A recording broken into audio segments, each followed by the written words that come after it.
નમસ્કાર, આજના વેધર અપડેટમાં આપનું સ્વાગત છે। હું છું બંસી રંગાણી અને આપ જોઈ રહ્યા છો સ્વરાજ।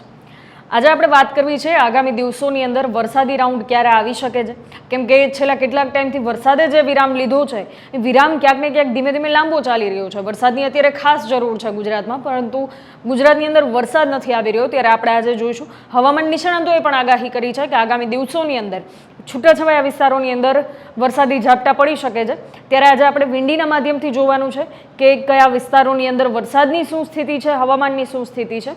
આપણે વિંડીના માધ્યમથી અત્યારે જોઈએ, આજે જે તારીખ 22 અને 12 વાગ્યાનો સમય છે, બપોરના 12 વાગ્યા આસપાસની આપણે સ્થિતિ જોઈ રહ્યા છીએ। તો પવનની ગતિ ધીમે ધીમે વધી રહી છે। અરબ સાગર તરફના પવનો છે એ ભારત તરફ આવી રહ્યા છે, ગુજરાત થઈ અને ભારત તરફ આગળ વધી રહ્યા છે।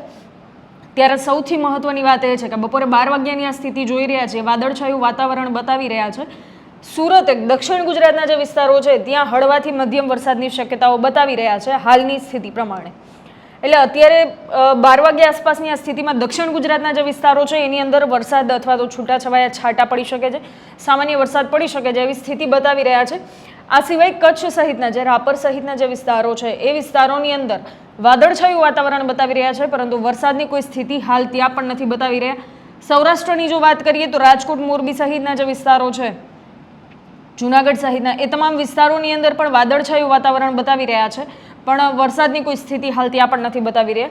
આ સાથે જે દરિયાકાંઠાના વિસ્તારો છે, પોરબંદર, વેરાવળ, મહુવા અને ભાવનગર, આ તમામ વિસ્તારોની અંદર પવનની ગતિ થોડી વધુ રહી શકે છે, સામાન્ય કરતાં વધુ પવનની ગતિ રહી શકે છે। અને દરિયાકાંઠાના જે વિસ્તારો છે, પોરબંદર, વેરાવળ, મહુવા, ભાવનગર, આ તમામ વિસ્તારોની અંદર પણ વાદળછાયું વાતાવરણ રહી શકે છે, પરંતુ વરસાદની હાલ કોઈ શક્યતા નથી બતાવી રહ્યા। ગુજરાતની અંદર હાલ પવનની સ્થિતિ છે એ સામાન્ય કરતાં થોડી વધુ રહી શકે છે। હવે આપણે આગળની જો વાત કરીએ તો 22 તારીખના આગળની આપણે વાત કરીએ, સાંજના સમયની સ્થિતિ જોઈ લઈએ, 6 વાગ્યા આસપાસ શું સ્થિતિ રહેવાની છે, વરસાદની કોઈ શક્યતા દેખાય છે કે કેમ। 6 વાગ્યાની આ સ્થિતિ છે 22 તારીખે સાંજના સમયે। સાંજના સમયની સ્થિતિ જોઈએ તો પણ દક્ષિણ ગુજરાતની અંદર વરસાદની સંભાવનાઓ બતાવી રહ્યા છે। 6 વાગ્યા આસપાસ છૂટાછવાયા વિસ્તારની અંદર છૂટાછવાયા છાંટા પડી શકે છે, બાકી કોઈ ભારેથી અતિ ભારે વરસાદની હાલ દક્ષિણ ગુજરાતમાં પણ શક્યતા નથી। તમામ ગુજરાતના તમામ વિસ્તાર, સાર્વત્રિક વિસ્તારની અંદર આપણે જોઈ શકીએ છીએ કે વરસાદની કોઈ જ સ્થિતિ નથી બતાવી રહ્યા, પણ સાંજના સમયે પવનની ગતિ થોડી ધીમી થયેલી હોય એવું બતાવી રહ્યા છે।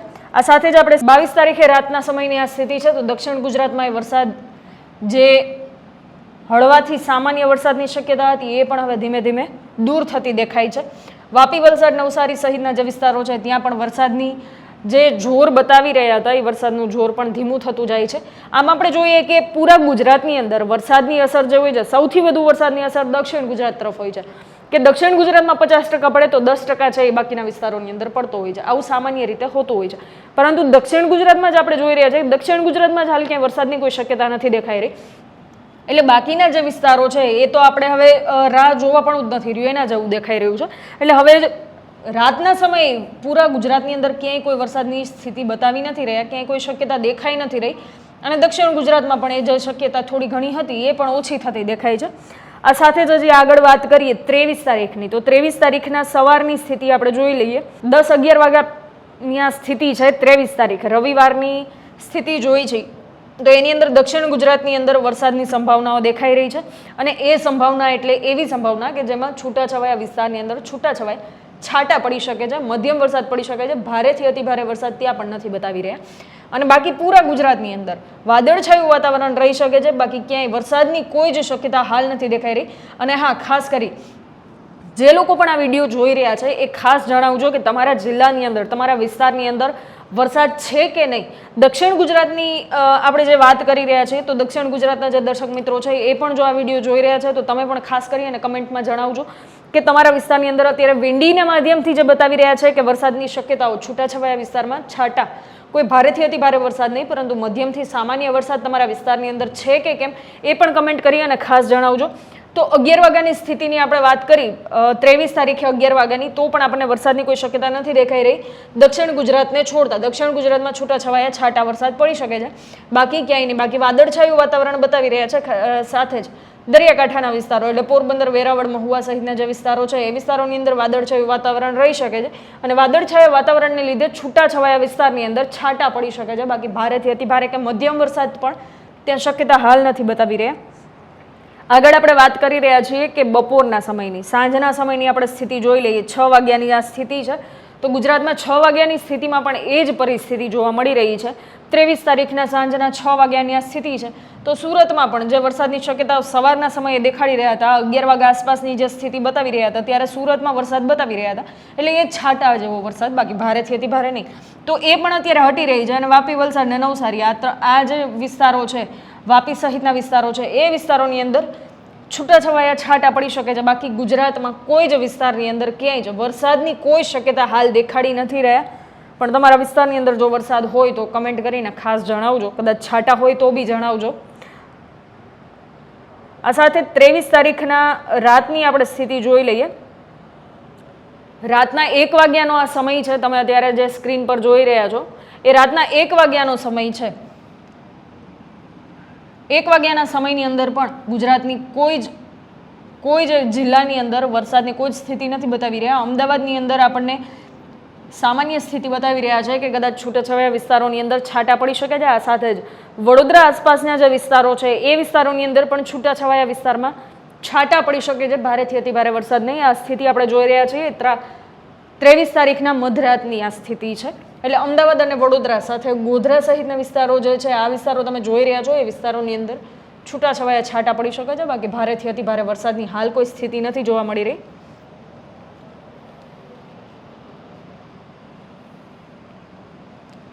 દક્ષિણ ગુજરાતમાં આ સાથે દક્ષિણ ગુજરાતની અંદર જે છે એ છાંટાની શક્યતાઓ બતાવી રહ્યા છે. બાકી ભારેથી અતિ ભારે વરસાદની હાલ ત્યાં પણ કોઈ સ્થિતિ નથી બતાવી રહ્યા.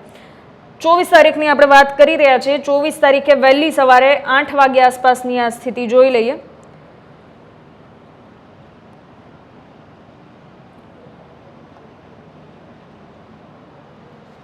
ચોવીસ તારીખે 8-9 વાગ્યા આસપાસની આ સ્થિતિ છે, સવારના 8-9 વાગ્યા આસપાસ.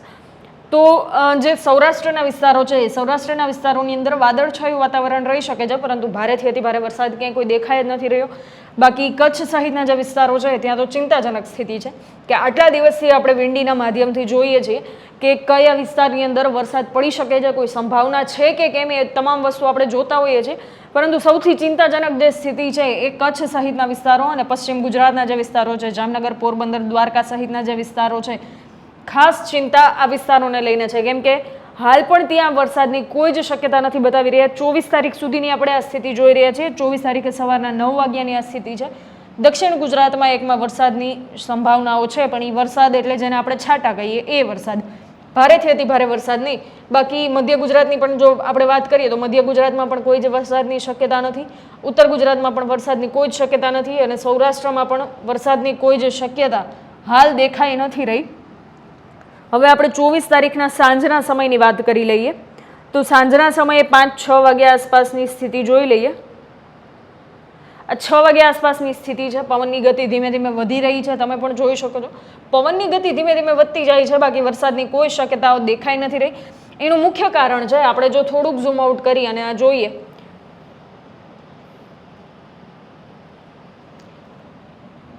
આ આપણો દેશ ભારત છે, તો અહીંયા છે અરબ સાગર, અહીંયા છે હિન્દ મહાસાગર અને આ છે બંગાળની ખાડી. તમે અત્યારે જોઈ રહ્યા છો કે પવનની ગતિ છે એ ત્રણેય સમુદ્રની અંદર પવનની ગતિ બતાવી રહ્યા છે. ત્રણેય સમુદ્ર સક્રિય છે, પરંતુ ત્રણેયમાંથી એકેય સમુદ્રની અંદર હાલ વરસાદની સિસ્ટમ ક્યાંય બની નથી રહી. આ સાથે જ અત્યારે તમે અહીંયા જોઈ રહ્યા છો કે આ જે વિસ્તારો છે ત્યાં સિસ્ટમ અત્યારે હાલ જે બંગાળની ખાડીમાં બની અને આગળ વધી હતી એ સિસ્ટમ અત્યારે આ જગ્યાએ છે. એટલે ભારતના આ વિસ્તારો જે તમને દેખાઈ રહ્યા છે કે જે મધ્યપ્રદેશ સહિતના જે વિસ્તારો છે એ વિસ્તારોની અંદર વરસાદની શક્યતા હાલ ત્યાં વધારે છે. ત્યાં વરસાદનું જોર અત્યારે વધારે રહ્યું છે, પરંતુ ગુજરાત છે એ ગુજરાત, રાજસ્થાન સહિતના જે રાજ્યો છે એ વરસાદથી હાલ બિલકુલ બાકાત રહ્યા છે. કેમ કે જે વરસાદી સિસ્ટમ છે એ ઘણી દૂર છે, આપણા રાજ્યથી ઘણી દૂર છે અને એની કોઈ જ અસર આપણા રાજ્ય ઉપર અત્યારે નથી થઈ રહી.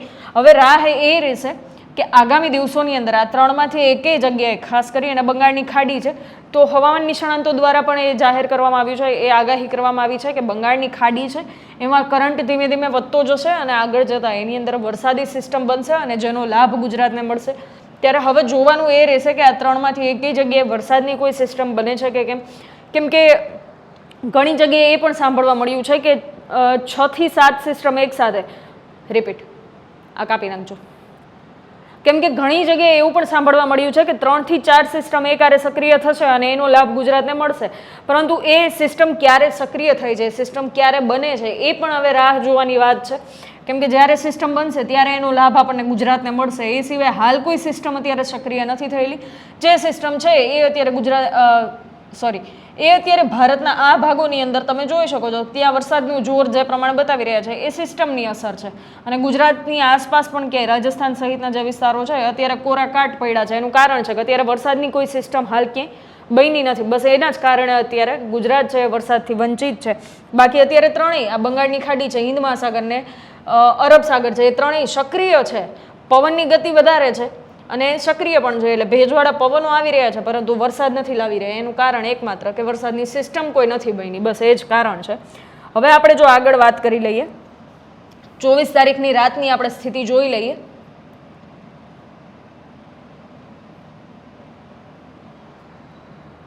ચોવીસ તારીખના રાતના 12 વાગ્યાની આ સ્થિતિ છે અત્યારે આપણે જે જોઈ રહ્યા છીએ.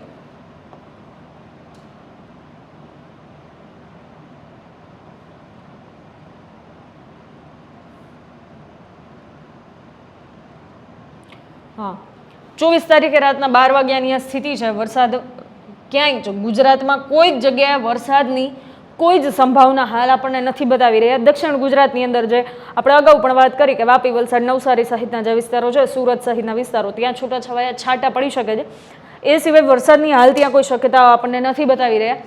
તો આપણે વિંડીના માધ્યમથી અત્યાર સુધીમાં જે સમજ્યા કે આગામી 24 તારીખ સુધી, આજે છે 22 તારીખ અને આગામી 24 તારીખના મધ્યરાત્રિ સુધીની આપણે સ્થિતિ જોઈ લીધી. આજે છે 22 તારીખ અને આગામી 24 તારીખના મધ્યરાત્રિ સુધીની આપણે સ્થિતિ જોઈ લીધી. પરંતુ આટલા દિવસોની અંદર 22 થી 24 તારીખ રાતના સમય સુધી, એટલે 25 તારીખની શરૂઆત, એમ રાતના જે 25 તારીખની શરૂઆત થાય ત્યાં સુધીની આપણે સ્થિતિ જોઈ લીધી. વરસાદની કોઈ જ શક્યતા હાલ ગુજરાતમાં નથી બતાવી રહ્યા. હવામાન નિષ્ણાંતો કહી રહ્યા છે કે આગામી દિવસોની અંદર વરસાદની કોઈ સિસ્ટમ સક્રિય થશે તો વરસાદનો લાભ મળશે. બાકી હા, સપ્ટેમ્બર મહિનાની શરૂઆત અને ઓગસ્ટ મહિનાનો અંત, એટલે આ જે સમયગાળો છે એ સમયગાળા દરમિયાન ગુજરાતને વરસાદનો સારો લાભ મળી શકે એવી વાત આવી રહી છે, એવી હવામાન નિષ્ણાંતો દ્વારા આગાહી કરવામાં આવી રહી છે. ત્યારે હવે સૌ ખેડૂત ભાઈઓને એક ખાસ ચિંતા છે કે અત્યાર સુધી જે ચિંતા છે એમાં આગળ જતાં વધારો ન થાય. બસ એ જ અત્યારે બધા ખેડૂતો પ્રાર્થના કરી રહ્યા છે કે અત્યારે જે ચિંતા છે આગામી વરસાદી રાઉન્ડ આવી જાય તો એ ચિંતા દૂર થાય. અને ખાસ કરીને પશ્ચિમ ગુજરાતના જે વિસ્તારો છે એ પશ્ચિમ ગુજરાતના વિસ્તારોવાળા તમામ ખેડૂતો હાલ ચિંતામાં છે, કેમ કે એ વિસ્તારો છે દુષ્કાળગ્રસ્ત સ્થિતિ અત્યારે સર્જાઈ જાય એવી પરિસ્થિતિમાં છે. એટલે હવે જોવાનું એ રહ્યું કે આગામી દિવસોની અંદર વરસાદની કોઈ શક્યતાઓ દેખાય છે, કોઈ વરસાદી સિસ્ટમ બને છે, અને જો એ વરસાદી સિસ્ટમ બને અને ગુજરાત પર તેની અસર થાય, બસ આવી જ આપણે અત્યારે પ્રાર્થના કરી રહ્યા છીએ. અને આ સાથે જ હવામાનની અંદર કોઈ પણ પરિસ્થિતિમાં બદલાવ આવે છે તો એ તમામ અપડેટ્સ તમારા સુધી પહોંચાડતા રહેશું. અને પરિસ્થિતિમાં કોઈ બદલાવ આવે તો હવામાનમાં બદલાવ આવશે, એટલે હવામાનને લગતી તમામ અપડેટ્સ જોવા માટે જોડાયેલા રહો સ્વરાજ સાથે. ખેડૂત ભાઈઓ છે ખેતરમાં ડ્રોન ઉડાવતા હોય છે ત્યારે આપણે એક પ્રશ્ન સતાવતો હોય છે કે જે આપણે અત્યાર સુધી જીપીએસ ટેકનોલોજી વાળા ડ્રોન વાપર્યા છે, જેથી કરીને મોબાઈલ ટાવર છે અથવા તો હાઈ ટેન્શન લાઈન પસાર થતી હોય, કોઈ વૃક્ષો હોય, ત્યારે જે જીપીએસ ટેકનોલોજી વાળા ડ્રોન છે એમાં ટકરાય અને ટ્રેસ થાય છે. પણ એગ્રીવન લાવ્યું છે GNSS ટેકનોલોજી ડ્રોન, જેથી કરીને એ ડ્રોન છે એ કોઈ જગ્યાએ ટકરાય નહીં, પોતાની રીતે જ ડિસિઝન લે છે ને મૂવ થઈ જાય છે, જેથી કરીને GNSS ટેકનોલોજી ડ્રોન છે એ વાપરવાનો આગ્રહ રાખો.